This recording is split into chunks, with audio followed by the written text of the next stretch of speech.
ইরানকে ঘিরে উত্তেজনা, যুদ্ধে জড়াচ্ছে না ইতালি, জানালেন প্রধানমন্ত্রী Giorgia Meloni.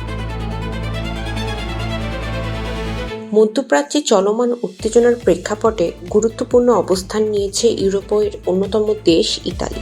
Non ci basta, ovviamente, e quindi oggi il governo ha deciso di adottare un nuovo provvedimento. দেশটির প্রধানমন্ত্রী জর্জিয়া মেলোনি স্পষ্টভাবে জানিয়েছেন, ইতালি কোনোভাবেই যুক্তরাষ্ট্র ও ইসরায়েলের সামরিক অভিযানে অংশ নেবে না।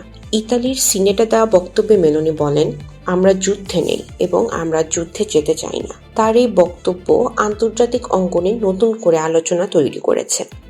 বিশ্লেষকেরা বলছেন এটি একটি কৌশলগত অবস্থান, যেখানে ইতালি সংঘর্ষে সরাসরি না জড়িয়ে নিজেদের জাতীয় স্বার্থ রক্ষা করতে চায়। তবে একই সঙ্গে মেলোনি সতর্ক করেছেন, একটি পারমাণবিক অস্ত্রধারী ইরান ইউরোপের জন্য বড় হুমকি হয়ে উঠতে পারে। তাই ইরানের পারমাণবিক কর্মসূচি নিয়ে উদ্বেগও প্রকাশ করেছেন তিনি।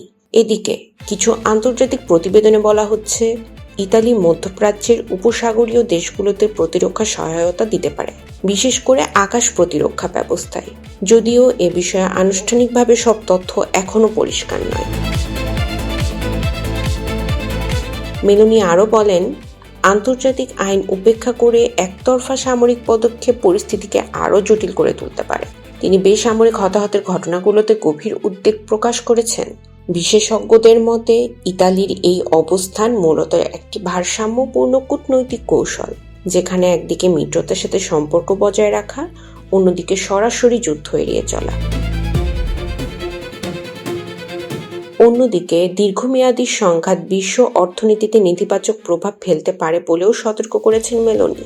বিশেষ করে আফ্রিকা ও ইউরোপের উপর এর প্রভাব পড়তে পারে বলে আশঙ্কা করা হচ্ছে। সব মিলিয়ে ইতালির এই সিদ্ধান্ত স্পষ্ট করে দেয়, বর্তমান সংকটে দেশটি সরাসরি যুদ্ধের পথে না গিয়ে কূটনৈতিক ও প্রতিরক্ষামূলক অবস্থান বজায় রাখতে চায়। মধ্যপ্রাচ্যের পরিস্থিতি দ্রুত পরিবর্তনশীল, তাই সর্বশেষ আপডেট পেতে ইনফিনিটি বাংলা টিভির সঙ্গে থাকুন। সকলকে ধন্যবাদ।